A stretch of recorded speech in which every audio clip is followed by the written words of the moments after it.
maître, vous allez bien aujourd'hui? Eh bien écoutez, très heureux de discuter avec vous. Parfait. Alors aujourd'hui, nous allons parler d'un sujet qui est l'acquisition d'un bien immobilier par le couple. Alors, couple en concubinage, couple pacsé avec ou sans testament, et puis bien sûr couple marié selon plusieurs régimes. Pouvez-vous nous en dire un petit peu plus?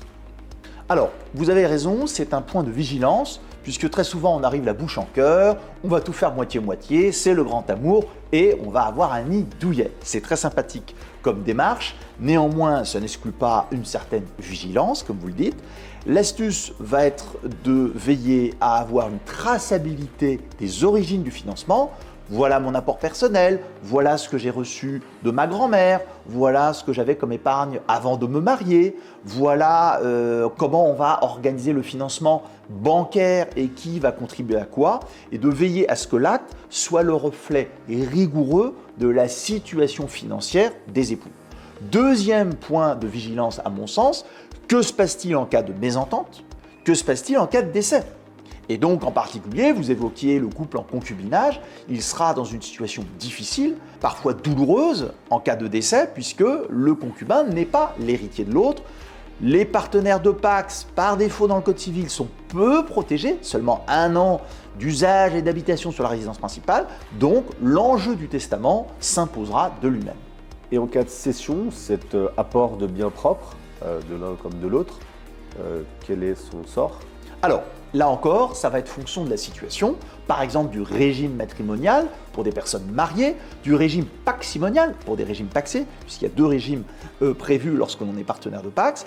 Le tout, ça va être de reconstituer l'origine du financement, qui a apporté quoi, quels sont d'autres mécanismes qui interviennent, par exemple la contribution aux charges du mariage, même pour les personnes mariées en séparation de biens purs et simples, qui peut faire en sorte qu'on arrive à un partage plutôt moitié-moitié sur la résidence principale, voire la résidence secondaire.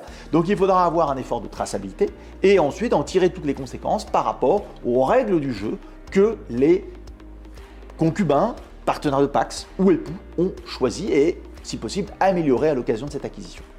En résumé, il faut faire attention à tous les aspects d'une acquisition par le couple, le régime matrimonial, le Pacs, est-ce que nous avons mis en place un testament pour aller au-delà du droit d'occupation d'1 an, un droit d'ordre public, et veiller aussi aux contributions de chacun, bien propres, bien communs, pour s'assurer qu'il n'y ait pas de dispute ni de malentendus le jour de la cession.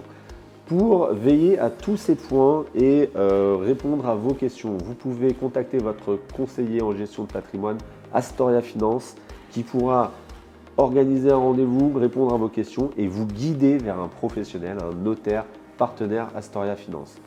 Merci maître. Avec plaisir et à bientôt. À bientôt.